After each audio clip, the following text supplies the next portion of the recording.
It's been a rough few years for a lot of people I grew up with, hardworking Americans. For a lot of families, things are still tough. But there's some bright spots out there where America is reasserting itself.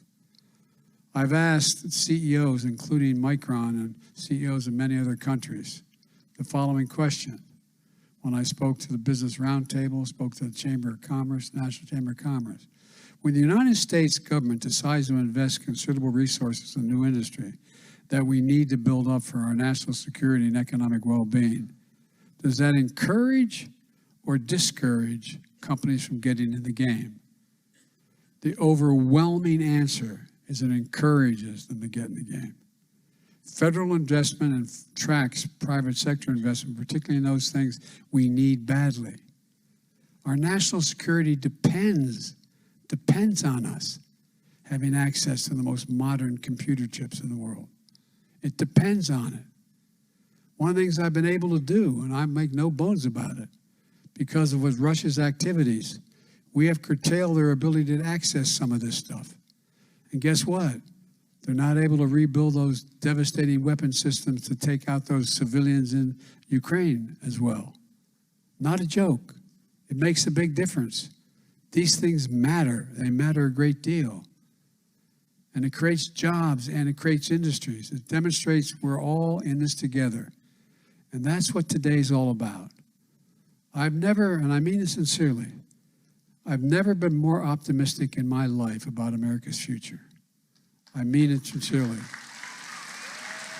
Not because I'm president, but because we have entrepreneurs and people who know what they're doing to lead us to in a completely different era in terms of the kinds of technologies we need, like this man right here. Because I look out at the younger generation. It's the best educated generation, the least prejudiced, the most engaged, and the most least self-serving generation in American history. Look, I hope you feel what I feel standing here today. Pride. Pride in what we can do when we do it together to build a better America. Proving it to everyone, proving to the world that our best days are ahead of us. I know every major world leader because of the nature of my job, and before that, when I was vice president, that was my job, and before that, I was chairman of the Foreign Relations Committee. And guess what? There's not a single nation in the world, of major nation, that wouldn't trade places with the President of the United States in a heartbeat. Not a joke, think about it. Not a single solitary one. Not a single one. And I talk to these folks all the time and meet with them all the time. And they want to know, are we going to be okay? Because if we're doing well, they think they got a shot to do well too. And that's not hyperbole. That's a fact. But we just have to keep it going. And I know we can. We just have to remember, for God's sake, who we are. We are the United States of America. There is nothing beyond our capacity.